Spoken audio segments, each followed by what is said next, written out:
Hi everyone, it's Shamsa and welcome back to the channel.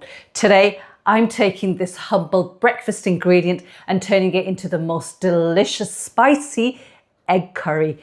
Now let's run through what you need first of all, but before we do that, please show your support by subscribing, turning your bell notifications on. So let's start. So I have here 6 boiled eggs and I've boiled them for 6 minutes, and we have a whole tomato which I've finely diced. This weighs approximately 150 grams in weight. If it's slightly over, please don't panic. I've got here 1 large onion which I've finely diced. This weighed 350 grams. And we've got oil, which is ½ a cup. Use any oil that you wish. And we have some spices. I have ½ a teaspoon of salt. We can always adjust the salt, always add a little less in. So you can try the curry right at the end and add more in if you need to.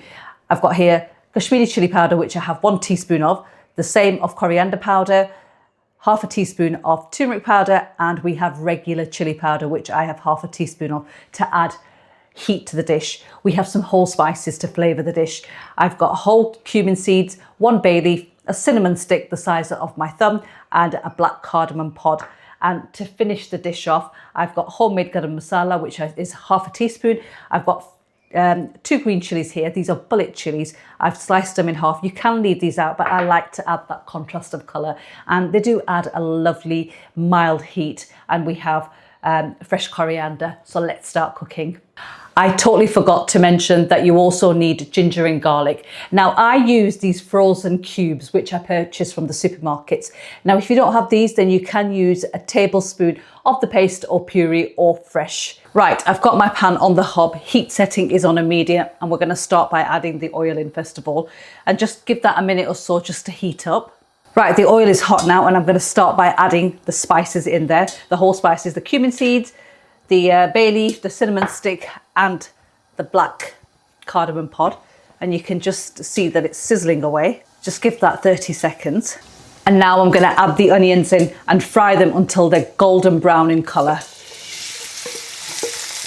And that's going to take approximately around 8 to 10 minutes. So lid off, keep stirring the onions, and I'll show you how they look once they're done. Right, so do keep an eye on the onions, and you don't want them to catch, so constantly just keep stirring them because we want a light golden brown colour on them, and this is how they should be looking.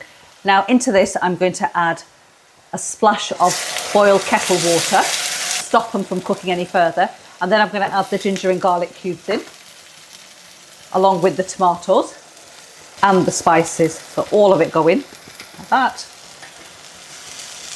Just mix that in.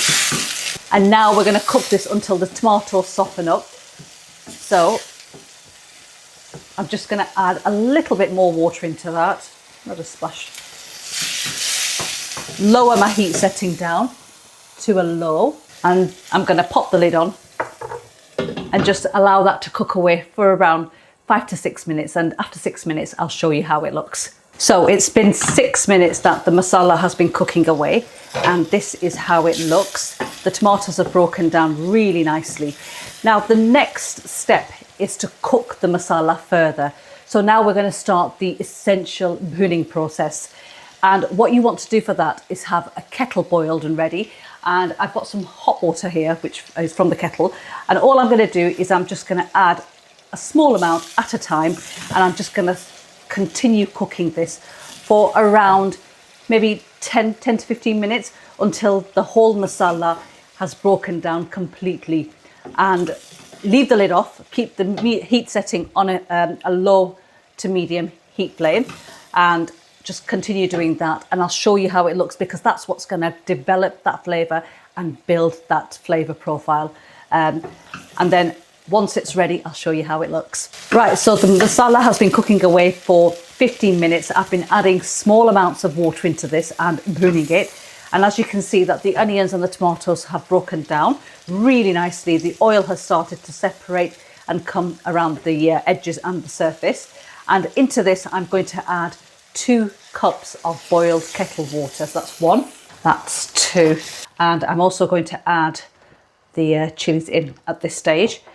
And now let that come up to heat. And what you're going to do is once that's bubbling away nicely, we're going to lower the temperature on the hob to a low flame and pop the lid on. And now we're going to cook this for around 8 to 10 minutes. And we're going to allow that that sauce, that shorba as we call it, to develop in flavour and become nice and concentrated. And I'm going to allow that to cook away. So I'll see you guys back in around 10 minutes time. If you're wondering why I didn't add the eggs in, I'm going to allow the shorba, the sauce, to cook fully first and develop in flavour, and then we're going to add the eggs in. So we'll do that once it's ready.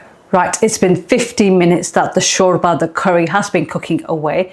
So this is how it looks. And you can see that the oil separation has started to happen at the top, and that's what you want. Now, this is traditionally a runnier curry. So, you know, if you want to make it less runnier, just don't add as much water into this. But this is how we used to have this as kids.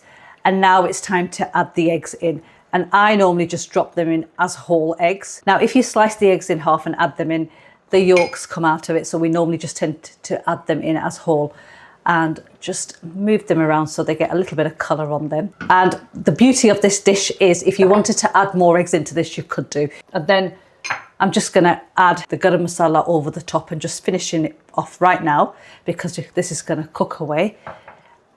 We're just going to give it one final stir, lid back on again, and we're just going to allow the eggs to warm through for about 3 to 4 minutes on low heat, and then they'll be ready to serve up. So the egg curry is ready, and now I'm going to show you the consistency. Just look at that. Now you can thicken this up if you want by just cooking it down a little more if you wanted to, but this is how it should be looking, and this is how we like to enjoy this. And just to finish off, we're going to go in and add a good handful of fresh coriander right on top and just give that a mix. I'm going to plate this up and give you guys a closer look.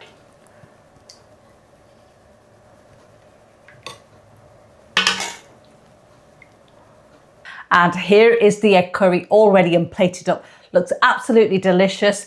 And I hope you've enjoyed watching this video. I'll see you in the next one. Take care and don't forget to subscribe.